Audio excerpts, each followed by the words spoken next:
Hello प्यारे बच्चों। तो लास्ट क्लास में हमने जो साइंस का हम क्लास 7 का स्टार्ट किया था chapter number 2 exploring substances acidic basic and neutral. तो लास्ट क्लास में हमने देखे थे कुछ नेचुरल इंडिकेटर्स हमने देखे थे, जैसे कि रेड रोज एक्सट्रैक्ट, ठीक है, और साथ ही साथ हमने देखा था टर्मरिक। तो आज हम देखते हैं दूसरा इंडिकेटर क्या होते हैं और भी इंडिकेटर के बारे में देखते हैं। तो हमारा जो नेक्स्ट टॉपिक है वो है ऑल्फैक्टरी इंडिकेटर्स, ठीक है।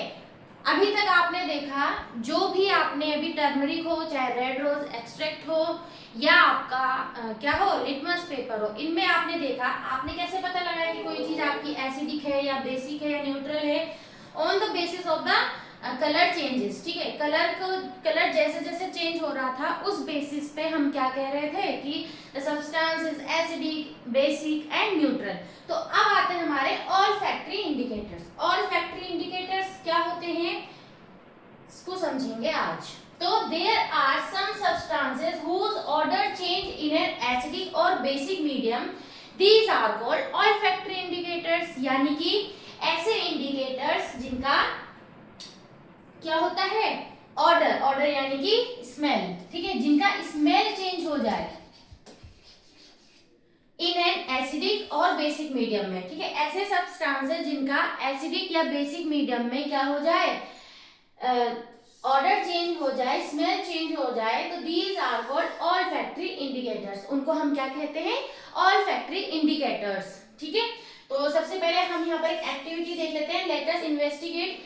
Take some finely chopped onions in a container along with some strip of clean cotton cloth और filter paper। आपने क्या करना है, फाइनली छोटे छोटे टुकड़े करने हैं आपने अनियंस के, प्याज के, इन अ कंटेनर, किसी कंटेनर में बर्तन में आपने उसको रख देना है। along with some strip of clean cotton, उसमें आपके पास क्या होना चाहिए, कुछ स्ट्रिप रख दो, चाहे तो क्लीन कॉटन क्लॉथ रख दो या कोई फिल्टर पेपर रख लो। Tightly close the container and leave it overnight. उसके बाद क्या करो, आपने क्या करा, किसी एक बर्तन में आपने प्याज के टुकड़े डाले, साथ ही साथ उसमें पुट सम स्ट्रिप्स, चाहे वो कॉटन क्लॉथ हो या आपके फिल्टर पेपर हो, उसको उसमें रख दिया और उसको क्या करना है, टाइटली क्लोज द कंटेनर को अच्छे से टाइट कर लेना है और लीव इट ओवरनाइट, और पूरी रात के लिए उसको ऐसे ही छोड़ देना है। Take 2 of the cotton cloth or filter paper strip from the container and check their order।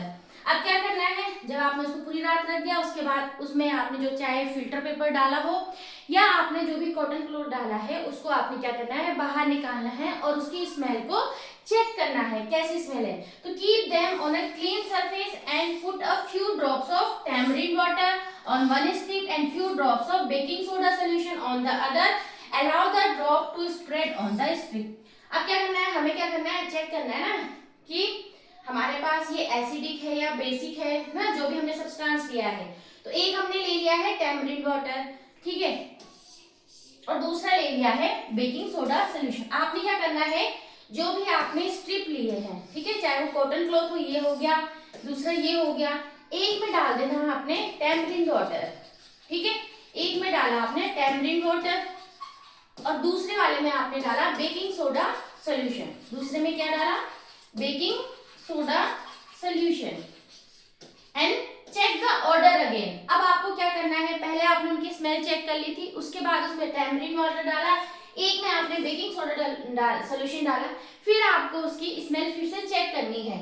Do you notice any change in the order of the onion strip before and after putting tamarind water and baking soda solution? Note your observation. Similarly, test the changes in order with other substances। अब आपको क्या करना है, उसकी smell check करनी है। पहले इसकी स्मेल चेक करो, फिर इसकी स्मेल चेक करो, कोई उसमें डिफरेंस आया तो अपनी ऑब्जर्वेशन को आपने क्या करनी है, नोट डाउन करना है। और साथ ही साथ आपने ऐसे ही अलग अलग जो आपने सब्सटेंसेस लिए थे, चाहे लेमन वाटर सोल्यूशन हो, चाहे आपका आंवला वाटर हो या आपके पास में हो वॉशिंग पाउडर सोल्यूशन, इन सबको अलग अलग आपने क्या करना है, टेस्ट करके फिर से देखना है अलग अलग स्ट्रिप में। तो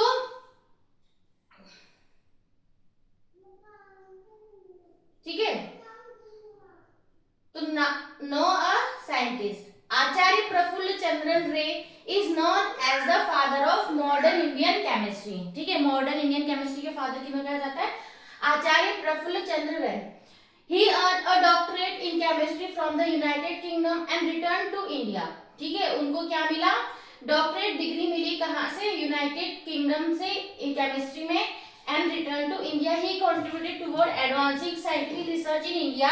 ही also established India's first pharmaceutical company. ठीक है, इंडिया की जो फर्स्ट फार्मास्यूटिकल कंपनी थी वो ही इन्होंने एस्टैब्लिश करी थी in the field of medicine in 1901.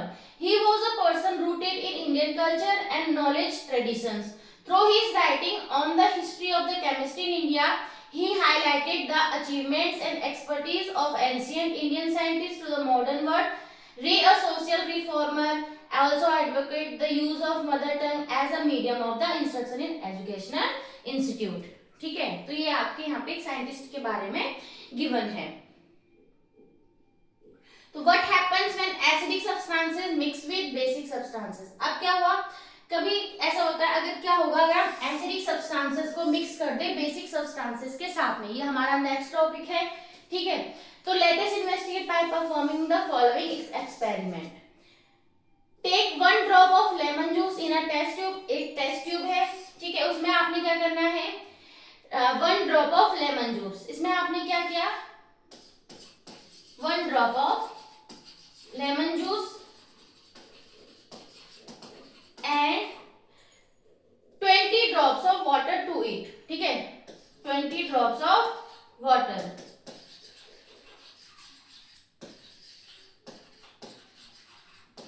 Add a drop of blue litmus solution to it. उसके बाद आपने क्या करना है, जो blue litmus solution है आपको उसमें पुट करना है.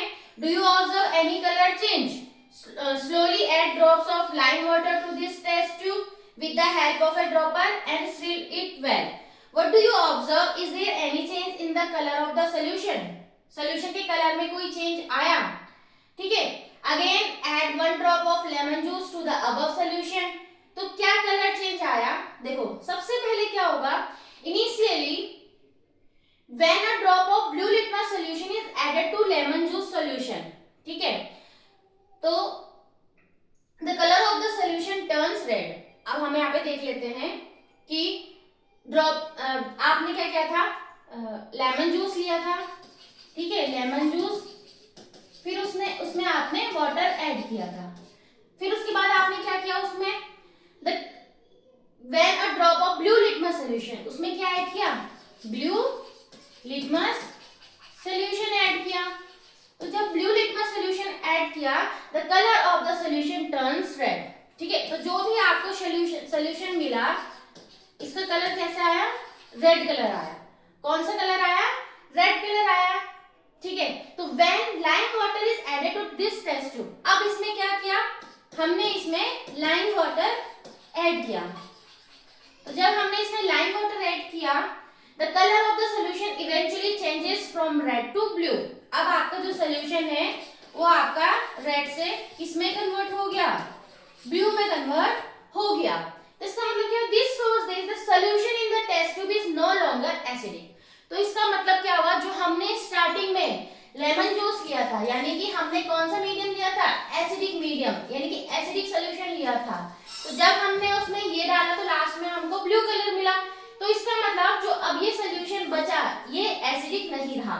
ठीक है, ये क्या नहीं रहा, एसिडिक नहीं रहा. This shows that the solution in the test tube is no longer acidic. Lime water has neutralised the effect of the acid. तो उसने क्या किया, एसिड का जो इफेक्ट था उसको न्यूट्रलाइज कर दिया. ठीक है, when the solution of an acid is mixed with the solution of a base in sufficient quantity, we found that the resulting solution is neither acidic nor basic. Such reactions are called neutralization reactions. तो जब भी हम क्या करते हैं, solution of an acid, ठीक है, mix करेंगे solution with base, then जो हमें solution मिलेगा no longer will be acidic nor basic. ठीक है, ना तो वो acidic रहेगा ना वो बेसिक रहेगा. ठीक है, तो such reactions are called neutralization reaction.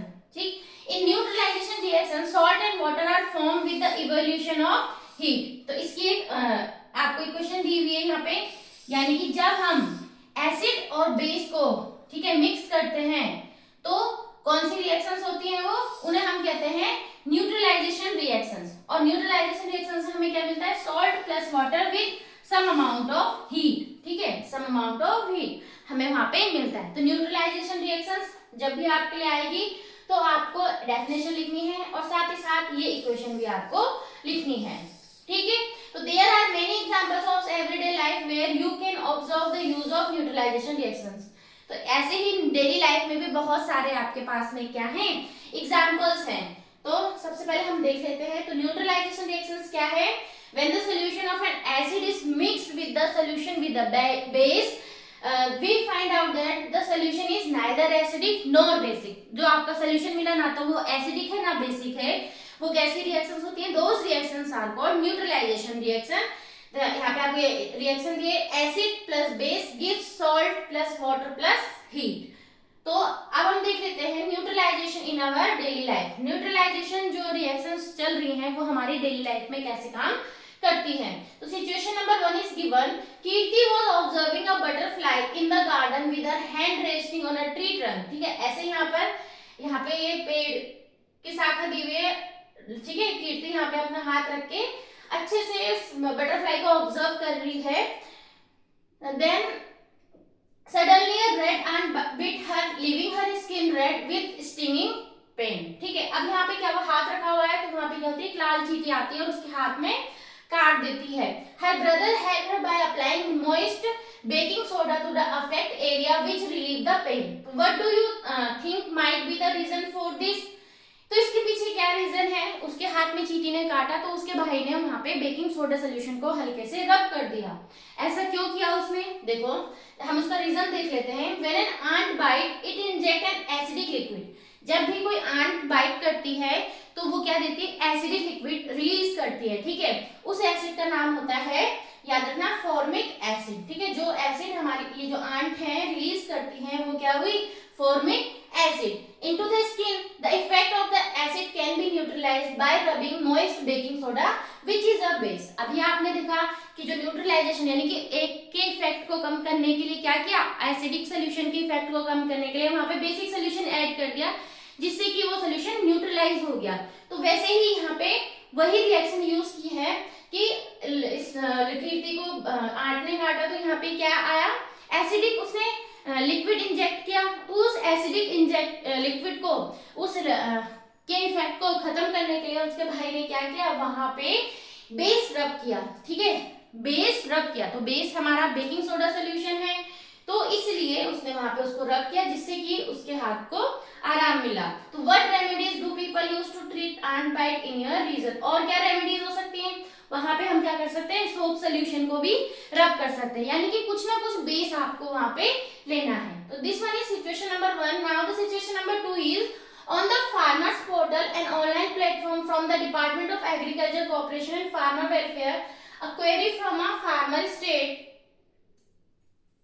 my plants are not growing well lately. After a detailed discussion, it was find out that the excessive use of chemical fertilizer substances added to soil to help plant grow better made the soil acidic. What remedy might be provided to him?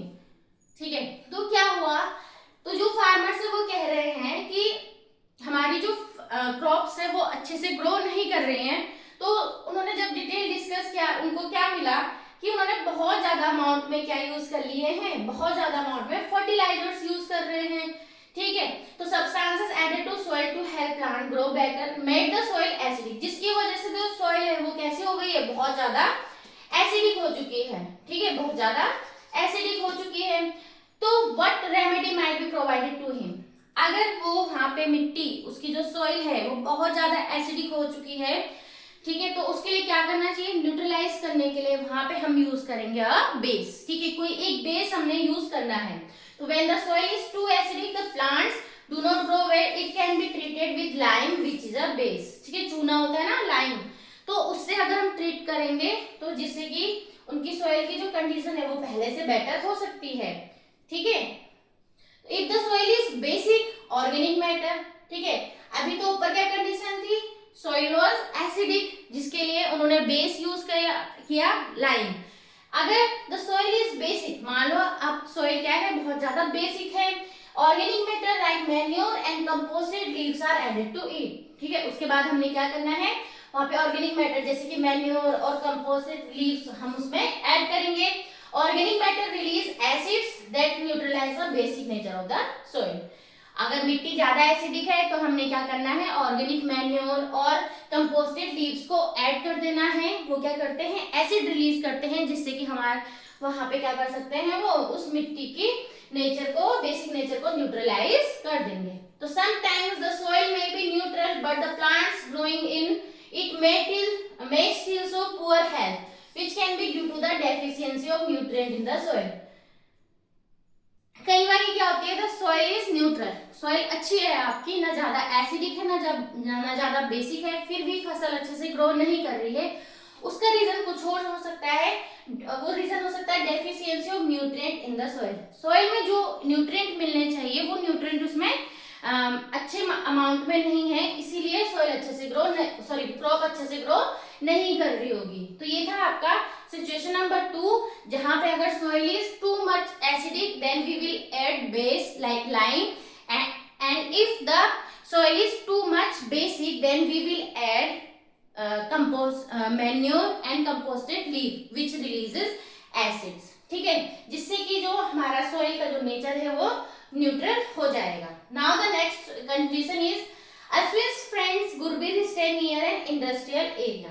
Ashwin का जो friend है गुरबीर, वो आपके industrial area के पास में रहता है। He shared with him that the fish population in his neighbourhood lake was declined day by day.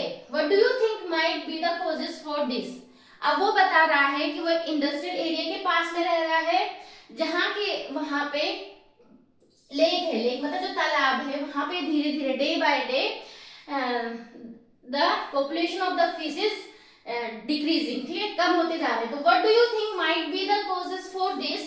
It may be due to the factory waste being released into the lake. तो if the factory waste is acidic in nature, what could be the done to save the fish in the lake?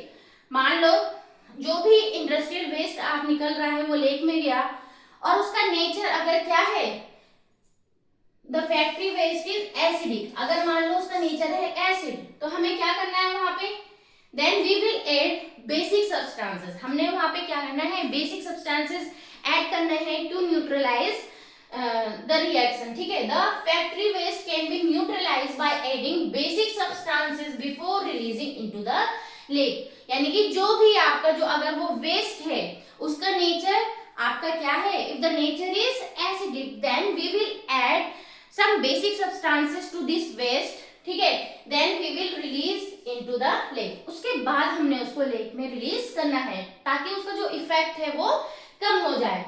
Now let us wrap up. Now you can explain why the words "Welcome to the wonderful world of science" appeared on the Ashwin and Kirti's paper sheet when the liquid was sprayed on them। अब आपको पता चल गया होगा कि क्यों उनकी जो उन्होंने एंट्री करी थी, उस एंट्री के शीट में उनका लिखा हुआ था welcome to the wonderful world of science. ठीक है, आपको समझ आ गया होगा। तो हमने इस चैप्टर में बहुत सारी चीजें देखी हैं। Do you think that one possibility could be using a turmeric solution for the spraying liquid and soap solution for writing on the paper? ठीक है, क्या ये यूज कर सकते हैं आप? मान लो मैंने एक पेपर लिया, ठीक है, और सोप सॉल्यूशन से, ठीक है, सोप सॉल्यूशन से मैंने इसमें लिख दिया वेलकम टू द क्लास। ठीक है, ये नहीं दिख रहा। अगर मैं इसमें टर्मरिक सॉल्यूशन को स्प्रे करूं तो क्या वो दिखेगा? ठीक है, क्या वो विजिबल होगा? यस, बिकॉज जो टर्मरिक सॉल्यूशन है वो आपका बेसिक सब्सटेंसेस के बारे में बता देता है कि हाँ ये बेसिक है, तो ये आपको दिख जाएगा इन रेड कलर, इस रेड कलर में ही आपको दिख जाएगा। ठीक है, तो इस तरीके से हमने इस चैप्टर को देखा कि कैसे हम पता लगाएंगे the substances are acidic, basic और न्यूट्रल। ठीक है, इस तरीके से हमने इसमें देखा।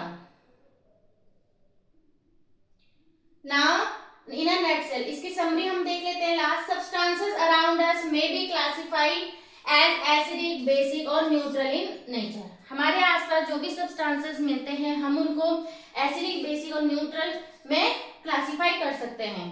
Extracts of lichens, red rose, red hibiscus, purple cabbage, turmeric extra can be used to indicate the nature of the substances. Substances that show different color in acidic and basic solution are called acid base indicator. ठीक है, acid base indicator की definition अच्छे से याद कर लेनी है. Acid turns the color of the blue litmus to red. Acid क्या करता है? ब्लू लिटमस को रेड में कन्वर्ट करता है और basis turns the colour of red litmus to blue, तो वो रेड को ब्लू में कन्वर्ट कर देते हैं. तो ऐसे ही आप यहाँ पे एसिड और बेस के बीच में डिफरेंस भी देख सकते हैं. एसिड का आप क्या देख सकते हैं? It turns blue litmus to red, blue को रेड में कन्वर्ट करता है और बेस में क्या होता है? रेड टू ब्लू में कन्वर्ट होता है लिटमस. ठीक है, लिटमस जो पेपर होता है. ठीक है, तो एसिड मीडियम में तो क्या होता है? Blue litmus convert changes into the red and the red in basis the red litmus converting into the blue. ठीक है, और क्या हो सकता है कि एसिड का क्या होता है? टेस्ट इज सोर. इसका जो टेस्ट होता है वो कैसा होता है? सोर. और बेस का जो टेस्ट होता है वो कैसा होता है? बिटर. और साथ ही साथ इसमें हम एक और चीज ऐड कर सकते हैं, स्लिपरी टू टच. टच करने में कैसा फील होता है? स्लिपरी. ठीक है, तो इस तरीके से दो डिफरेंस आपने इसमें देख लिए, बाकी आप देख सकते हैं. Extract of red rose gives red colour in acidic solution and green colour in basic solution. जो रेड रोज एक्सट्रैक्ट है, ठीक है, उसमें अगर हम एसिडिक सॉल्यूशन ऐड करते थे तो वो हमें रेड कलर देता था, और अगर हम बेसिक सॉल्यूशन अगर हमने ऐड किया then it will be converting into the green colour. The yellow colour of turmeric turns red in basic solution. Turmeric का जो येलो कलर है वो रेड में कन्वर्ट हो जाता है बेसिक सॉल्यूशन में, but remains unchanged in acidic and neutral solution. और एसिडिक और न्यूट्रल सॉल्यूशन में क्या रहता है? अनचेंज रहता है, उसमें कोई भी चेंज नहीं होता. इसलिए हम टर्मरिक को सिर्फ बेसिस के लिए यूज करते हैं. An acid and a base neutralize each other forming salt and water along with the evolution of heat. तो एसिड और बेस आपस में एक दूसरे को न्यूट्रलाइज करते हैं और क्या फॉर्म करते हैं? Salt, water and some amount of heat. यानी कि एसिड प्लस बेस, अभी आपने देखा भी था, gives salt plus water plus some amount of heat. ठीक है, ये आपने देखा. And the next is last हम देख लेते हैं. Many day-to-day problems like a red ant bite, acidic or basic nature of the soil and industrial waste can be attempted to be managed by the process of neutralization. Day to day life में जो भी problems होती हैं अगर इससे related, तो हम क्या कर सकते हैं? न्यूट्रलाइजेशन प्रोसेस को अच्छे से मैनेज करेंगे. ठीक है, जैसे कि आंट बाइट हुआ था तो वहां पे हमने बेकिंग सोडा सोल्यूशन रब कर दिया था. Soil is too acidic then we will add base to it, है ना. तो इस तरीके से हम अपनी day to day life problems को सॉल्व कर सकते हैं. तो इस तरीके से जो आपका चैप्टर है exploring substances acidic, basic and neutral आज यहाँ पे कंप्लीट होता है. अगर आपको समझ आए please like, share and subscribe our channel. और साथ ही साथ अब हम नेक्स्ट क्लास में इसके कुछ नोट्स और साथ ही साथ बुक के क्वेश्चन और कुछ एक्स्ट्रा क्वेश्चन डिस्कस करेंगे. तो आज के लिए इतना ही. Thank you.